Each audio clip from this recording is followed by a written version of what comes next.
How? Are you going to the meeting with Margrave Jobst as well? I am. What about Istvan? I assume... That we didn't catch him? No. Because if we had, you'd be the first one to know. Have no fear. We'll get him eventually. I hope you're right. Anyway, let's go and see what Jobst wants from us.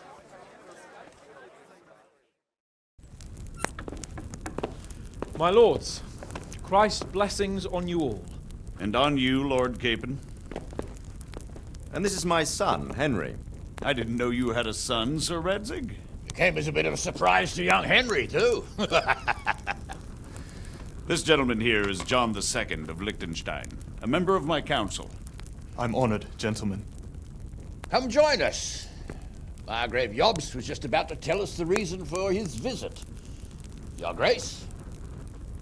I'm sure we're all agreed, Your Graces, that all this unrest must come to an end. This kingdom needs a king. The question is, which king? My cousin, Wenceslas IV, who is being held in captivity. I have to confess, my lord, that your answer surprises me a little. If I'm correctly informed, until recently you sided with your other cousin, Sigismund. That I cannot deny, and I have always stated my position plainly. But times have changed. How have they changed, Your Grace? Sir, there is one thing on which we undoubtedly concur. That King Wenceslas, unfortunately, did not inherit his father's gift for governing. Sadly, his failures have cost Bohemia, the nobles, and our whole Luxembourg family a great deal of money and effort. How did the king let it go so far, damn it? It's in his temperament. He cares only for wine, women, and the hunt. A king, in fact, who never wanted to be king. Then why didn't he just let his brother have the crown? Young sir, the crown weighs heavy when there are duties to be performed, but to surrender it means giving up great privileges, too. But he did surrender power to his brother. When things started getting out of hand, Wenceslas appealed to Sigismund for help in restoring order. What, you're saying Wenceslas invited him here? This is starting to make my head spin. Actually, it makes sense when you think about it. Sigismund wanted to re-establish the power of the whole House of Luxembourg. He thought if he helped Wenceslas win the imperial crown, in return his brother would help him become the king of the Romans, and leave the actual reign of Bohemia and the empire to him. Sigismund would govern, while Wenceslas could carry on doing what he was best at, enjoying the life of the imperial court. Why wasn't Wenceslas crowned Holy Roman Emperor long ago? He was already elected king of the Romans. All he had to do was go and let the Pope put the damn imperial crown on his head. Who knows? Maybe he'd prefer hunting and consorting with bathhouse wenches to spending time with the Pope. Well, so would I must admit. Sigismund's plan seemed sound enough, but it didn't quite work out, did it? It worked for a while. He and his brother reached an agreement. Sigismund took over administration of the kingdom and began planning Wenceslas's journey to Rome for the imperial coronation. But then Wenceslas realized he would just be a puppet with a crown. I must say, Margrave Jobst, Wenceslas and Prokop behave rather like naughty children in need of a good clout about the ears. Sigismund would agree. He was already planning his rule of Bohemia, and all of a sudden, the rug was pulled from under him. I'd say he lost his patience and decided he'd drag Wenceslas to the coronation kicking and screaming if he had to. Just like a naughty child, as you say. So he abducted him and your brother Prokop too, if I heard correctly. Correct. And you helped him do it, if I heard correctly. Yes, Your Graces, it's true. I was there when Sigismund abducted Prokop. I thought everything could somehow be settled, that we could make my brother see sense. But Sigismund just wanted to put an end to the dispute once and for all, whatever the cost. There was nothing I could do to stop him. And that's one of the reasons why I'm here. The worst of it is that it was all for nothing. Instead of putting a stop to the revolt, it escalated it, and the result is this chaos we have today. That's true enough, sir.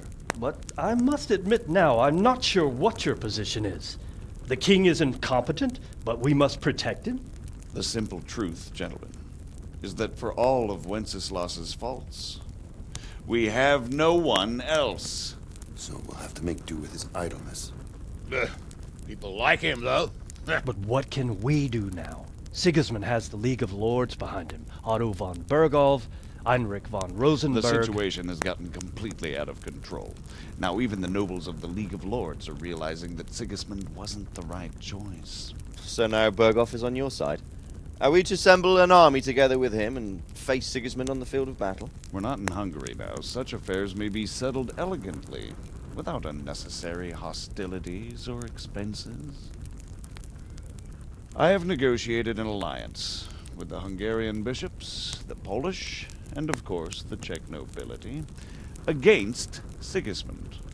Every day he is losing the ground under his feet, and that's why I need your help too. What kind of help, though? Sigismund has a massive army, and Rosenberg, Berghoff, and Prague are behind him. Do you have an army you could face him with? But that's not what I mean at all.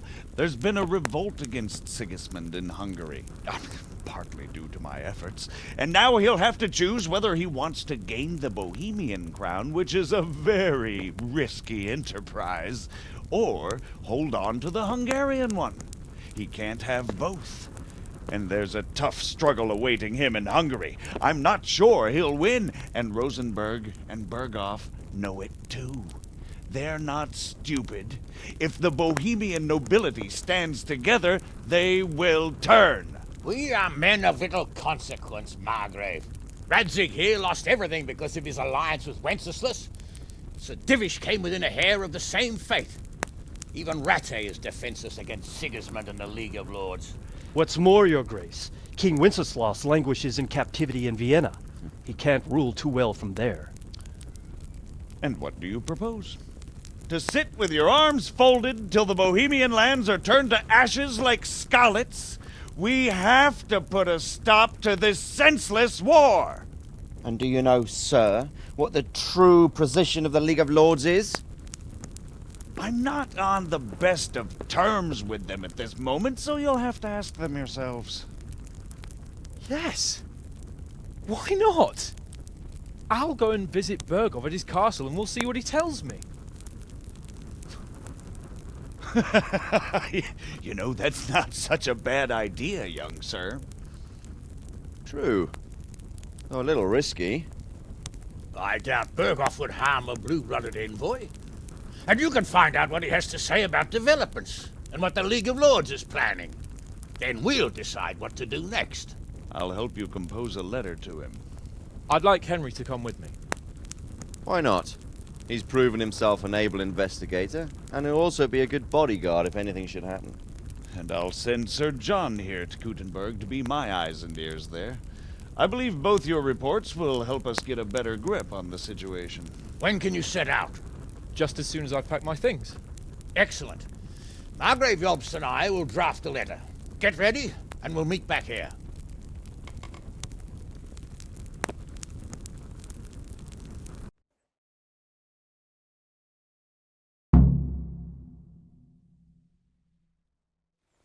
I expect it would be best to write it in your name as Lord of Lipa. Quite so, Margrave. What exactly am I to write? Oh, what isn't really the issue. The question is how. We need to learn where they stand on liberating the king and ousting Sigismund. If they'll make trouble or join our side, but... But we have to ask in a way that won't leave Sir Capon being run out of the castle with a whip. Exactly. How about writing that you're concerned about current events and that you want to see things settled peaceably, and then ask the opinion of the League of Lords? Very well said, sir. And what they want to do about freeing King Wenceslas. Whether they think liberating King Wenceslas IV might contribute to resolving the dispute? And what they plan to do about the god-awful mess in this country. what steps they envisage taking to end the pillaging of Bohemia by foreign armies? I couldn't have put it better myself. Well, I'd also venture to suggest one more. What is their stance on that is, the initiatives of Margrave Jobst of Moravia and a large part of the Bohemian nobility? Whether they plan to take action against them or support their efforts? You read my thoughts, sir.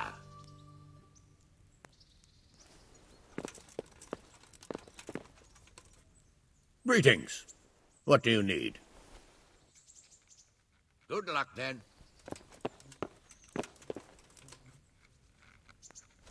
Hey! So, what do you think of Margrave Jobst, Bernard? From what I've heard about him, I wouldn't trust him if he told me rain was wet. I feel the same. It's never wise to trust a man who's turned his coat more than once. Exactly. And I don't buy that business with Prokop. He double-crossed his own brother, and the rest is just his cover-up. On the other hand, if anyone has a chance to oust Sigismund and keep the nobility on his side, it has to be Jobst. Good health to you. What do you think of Job's speech, Sir Robard? Honestly, lad, I wouldn't trust a word he says. He'll drag us into something, and when the going gets tough, he'll turn tail and leave us to deal with the consequences. And who is this Jobst exactly? He spent 20 years wrangling over Moravia with his brother, Prokop. Then they suddenly reconciled when Sigismund was captured in Hungary, and they went plundering there, claiming it was with the aim of liberating him. When Wenceslas sent them to parley with his enemy, Rupert of the Palatinate, the pair of them turned coats on the spot, took sides with Rupert, and together with the League of Lords and the Meissen nobles laid siege to Prague. But then they made terms with the king. He agreed to hand over part of the government, and they sent the Meisseners home. This is no ancient history I'm talking about. It was only 2 years ago, and now, suddenly, he's Wenceslas's greatest ally. Can you trust someone like that? Do you think that rescuing Wenceslas will help the country, sir? God knows. The king is a drunkard. If he governed instead of boozing, wenching at the baths and hunting, there'd be peace and order. Quite honestly, I'm not surprised the Germans deposed him, or that Sigismund's patience ran out. Why? Wenceslas himself sent for Sigismund to help him, and made an agreement with him. And when Sigismund started acting as agreed, Wenceslas double-crossed him and claimed the agreement was invalid, just because he no longer liked it. What would you have done in Sigismund's place? On the other hand, now we've seen what Sigismund has been getting up to here, it's clear he's no better a sovereign than his brother. And that goes double for Rupert, not to mention Jobst, who might well have his eye on the Bohemian throne too. So, all in all, we're probably best off with the drunkard. Better the devil you know. And what about Prokop? Well, he stayed on the king's side, for most of the time at least, largely because they're birds of a feather. He's not keen on governing either. But woe betide anyone who tries to take control away from him. Then he would turn on his own brother, literally. He often behaves like a rebel, just in grander style. What do you think Sigismund's after? I'd say he wants to restore the empire to its glory days under his father, Emperor Charles, which his brother seems incapable of doing. But he's also defending the East against the Turks, and fighting with his own noblemen at home, battling his brother and cousins here, and Rupert and the Meissen nobles in Germany. He has a lot to deal with, and riding roughshod over everyone certainly isn't helping. Mind you, what else is he to do? I think in more settled times he might make quite a good king, but now he's missed his chance. What about the League of Lords and Bergo? What are their objectives? Whenever the king is weak, the nobility tries to grab as much as it can. Not for the good of the country, of course, only for themselves.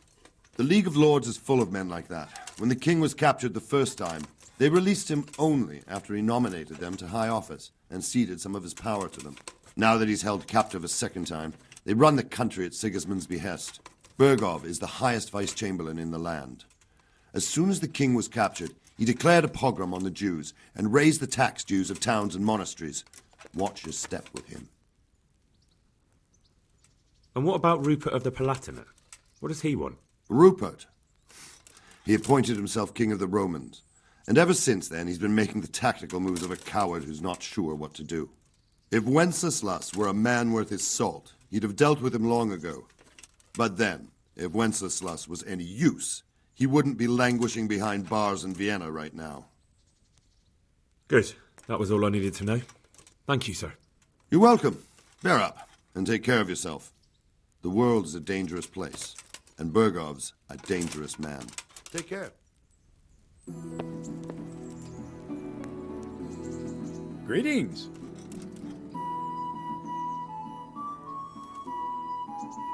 Can I ask... Thank you. God be with you.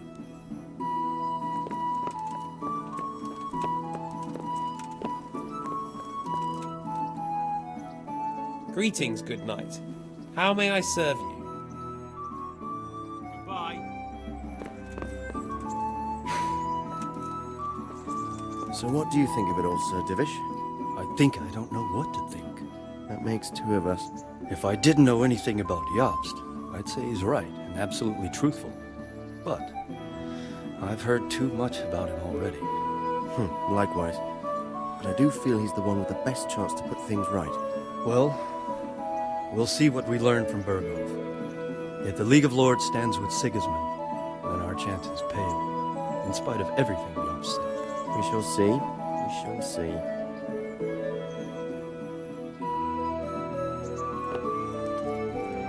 So, it looks like you're off on a mission. Yes. I can't wait. I don't want to dampen your spirits, my boy, but watch out.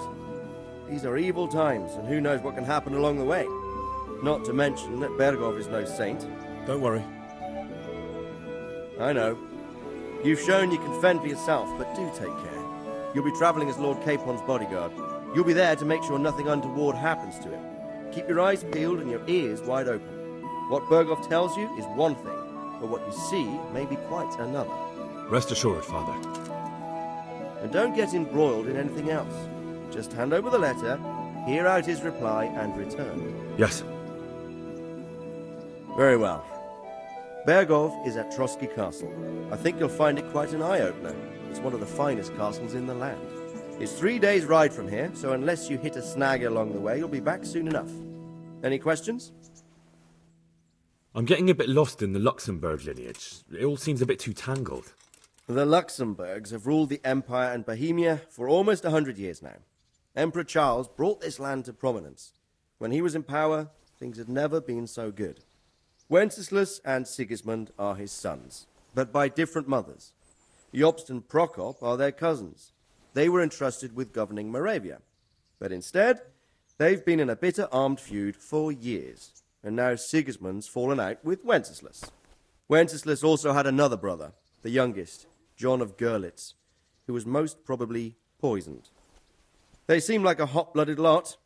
It's hard to keep up with their affairs, since they tend to change their alliances from one day to the next. Who is he really, this Jobst? The cousin of King Wenceslas. He's the Margrave of Moravia. I admit I don't know what to make of him myself. Until recently, he was allied with the League of Lords. For a time, he even served Rupert of the Palatinate against the king. And now suddenly, he's reversed his position. I don't know what led him to do it, and one can't help being suspicious. It's best to keep a watchful eye on him, but he really is the leader of the resistance against Sigismund these days. We'll just have to see how it all turns out. I'm a bit concerned so many people seem to think so little of King Wenceslas. You knew him, didn't you? What's he really like? Well, there's no straightforward answer to that question. He certainly makes a great hunting and drinking companion, but he can be very fiery and impetuous when things don't go how he'd like them. He never had much of a head for high office. He finds it tiresome. But once a man's grasped the scepter, it's hard to let it go again. You can't just abscond. You've seen for yourself what happens when he disappears for a few months. Better a bad but legitimate king than a bloody war over the throne. Who is this Prokop that Jobst spoke of? Jobst's brother, the king's cousin. He and Jobst warred over Moravian supremacy for years. Then they were allies for a while, betrayed Wenceslas and sided with Rupert of the Palatinate. But after Sigismund abducted Wenceslas, Prokop fomented a revolt against him, and Sigismund had him captured. Politics. Make of it what you will. I, for one, can't make head or tail of it most of the time. The League of Lords and that Berghoff we're off to see. Who are they exactly? The lords of the powerful houses. Heinrich of Rosenberg, Otto of Berghoff, Heinrich of Radetz, and others. They're unhappy with the way their influence declined after Wenceslas surrounded himself with the lesser orders of nobility. They abducted the king years ago and made him bow to their will. They got away with it that time, and now they've joined forces with Sigismund and done it again. But now it seems that Sigismund's behavior is starting to rub them up the wrong way, so they may well be thinking twice. We'll see what Berghoff has to say. I don't know all that much about Sigismund. He's the king's younger brother and king of Hungary in his own right. 7 years ago, he led a crusade against the Turks and was defeated at Nicopolis. Some say it was due to the recklessness of the French knights, most of whom were mercilessly slaughtered. Sigismund is ambitious and capable. He might well make a better ruler than Wenceslas, but he's arrogant, and to our misfortune, brutal. Not long ago, he himself was held captive by the Hungarian nobility. They dislike him as much as some of the Czech and German noblemen do his brother Wenceslas. Ironically, Wenceslas joined forces with Jobst to liberate him. And now this is how Sigismund repays his brother. There's no doubt about it, God does move in mysterious ways. Rupert of the Palatinate. That's a name I hadn't heard before today. Rupert is the Prince-Elector of the Palatinate. What's a Prince-Elector? The Prince-Electors are dignitaries of the Holy Roman Empire who have the right to elect the King of the Romans, who would then be crowned Holy Roman Emperor by the Pope. Rupert took the title for himself with the help of 3 other Prince-Electors, even though Wenceslas had already been appointed. Some of the nobility in the empire recognized Rupert's claim, but when he went to Rome to be crowned emperor, it turned into a fiasco.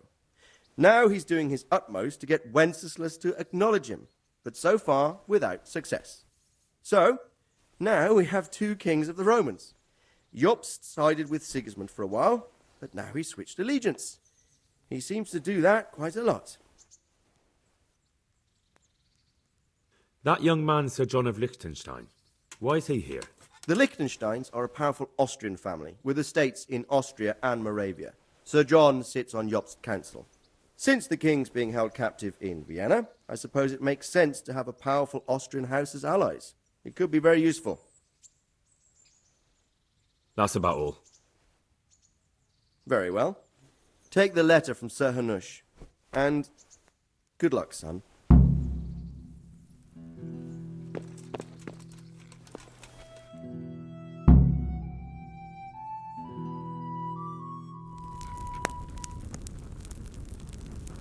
I believe we have written it well, gentlemen. Without a doubt.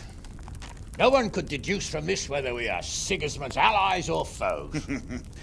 I must travel back to Brno now, but soon I will go to Brandenburg and I will stop here on the way back. By then, Sir Capon should be back and we can discuss how to proceed. Right. Before you leave, my lord, there is one thing that gives me no rest. Why did Sigismund come as a foe? It makes no sense. If I may, sir, I think I can explain. Oh, please enlighten us, young sir. I live not far from Hungary, where Sigismund reigns. It is a savage country, and the constant war with the Turks has hardened the people. They need a monarch with an iron hand. So when Sigismund felt the wind of revolt, he reacted as he would at home. Only what works on the Hungarian nobles does not work here in Bohemia. Bringing order is one thing, but slaughtering and pillaging with a horde of barbarians quite another. What purpose does that serve? But Sigismund did give the Bohemian nobles a chance to take his side. It was only when they refused his ultimatum that he lost patience and took to the sword. As for the barbarians, he could afford nothing better. The Hungarian nobility would gain nothing from joining his campaign in Bohemia. He didn't have enough coin for a regular army, and so he recruited the Cumans. What he does not pay them, they make up for in plunder. But in the end, he didn't have enough to even satisfy the Cumans. That's why he raided Kuttenberg and Skalitz. He wanted the silver. That makes sense. My lords, how's the letter coming along? It's done. Then we can be on our way. Now remember what we said, boy. All you have to do is deliver the letter, listen to the answer, and come back here. Don't provoke Berghoff in any way. Provoke? Me? Never, Uncle. We'll be back in a few days. Farewell, your graces. Come, Henry, my men are waiting. I wish you Godspeed.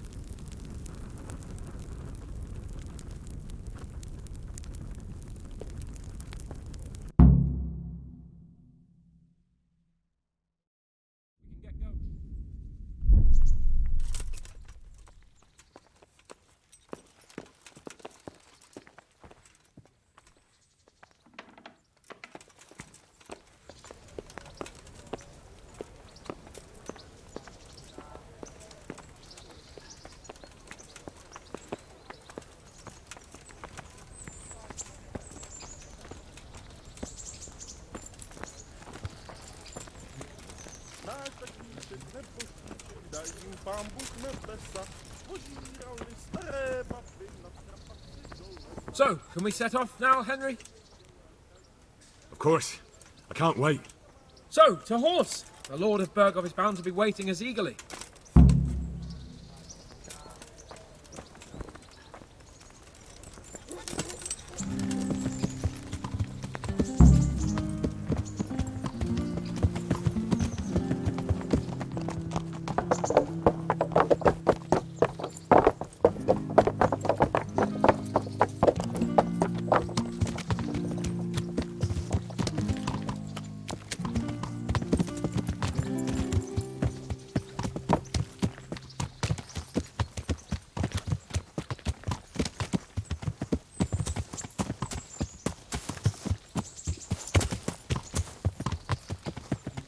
So, how is life as a high-born bastard?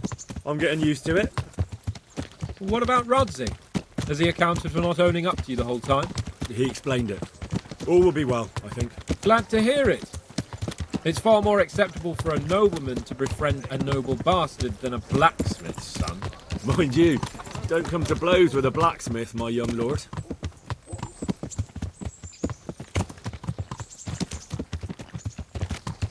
Yeah! What do you think about Sir Jobst and his plan? Well, I admit all the scheming has me a little lost. I thought Sigismund was the devil, Wenceslas a martyr, those on his side the heroes, and those against him the villains. I believed we'd rescue the king and all would be well again. But now it looks a lot more complicated. Yeah, exactly. I didn't expect the noble lords to be as noble as the angels, but I hadn't expected such a sewer. They behave like children. I can't fathom how after all this backstabbing they're somehow still on speaking terms. I don't know either. It beggars belief.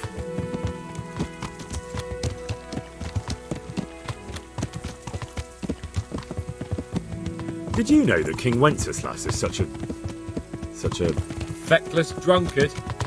Not really. And to be honest, I'm not sure I wanted to know. I slept better believing my fate was watched over by a wise and powerful monarch. So did I. What a dismal world when you can't keep trust in your own king. On the other hand, times were better with him here than with him gone. Isn't that the truth?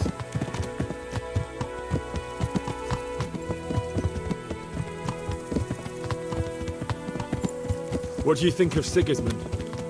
If I were him, I'd have had enough of my brother even sooner. But he's a monster. Look at what those hordes of his are getting up to here. What he did in Skalitz. True enough. On the other hand, if Wenceslas and Prokop hadn't double-crossed him, none of this would have happened. No one forced him to burn Skalitz. That's a fact. But he couldn't let them shit all over him either. Not that I'm defending him. He's a weasel. No doubt about that.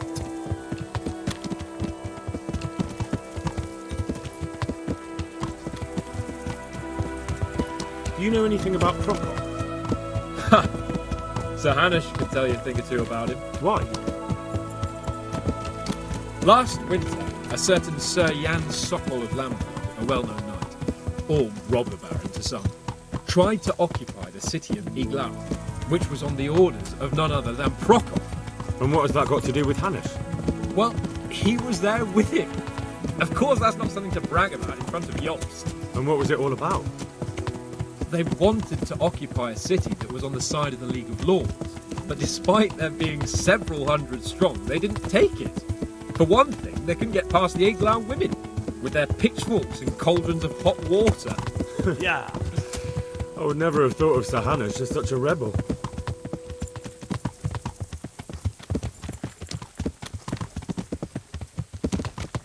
And have you heard anything about Rupert of the Palatinate? A little. He can't manage even to wrest power from a king who doesn't much care for ruling and isn't fighting back. That doesn't seem like a man who has what it takes to rule. And that's all I need to know.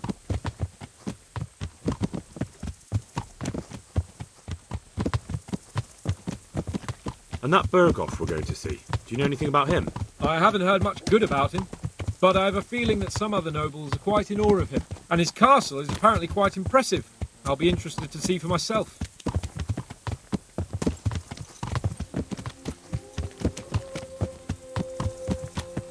And what about the League of Lords? Wealthy, pompous. The king doesn't seem to like them much. He's chosen to let the lesser ranks of the nobility into his circle, men like your father. I admit I don't blame him one bit. But the lords weren't happy about their lost influence, so they put their foot down. If I were Wenceslas, I'd have let them hang after they abducted me the first time. But he gave them seats at the provincial council? Little wonder they're back at their old tricks.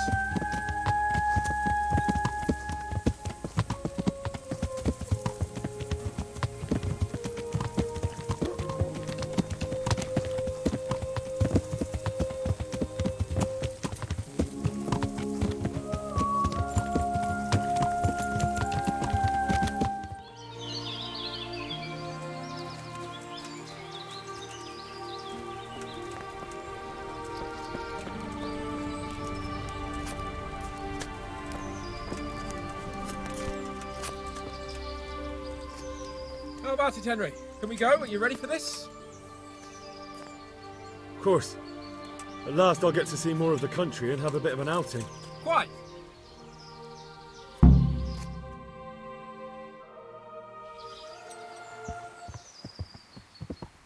Let's get to it then. I finally have the feeling we're doing something worthwhile. We're helping to save the king. Instead of saving his drunken majesty, I'd rather find that whoreson who murdered my parents, get the sword back from him, and skewer him with it. Cheer up, Henry. I have a feeling you'll get your chance one day, and it won't be long in coming. Forward, men! Audentes fortuna juvat!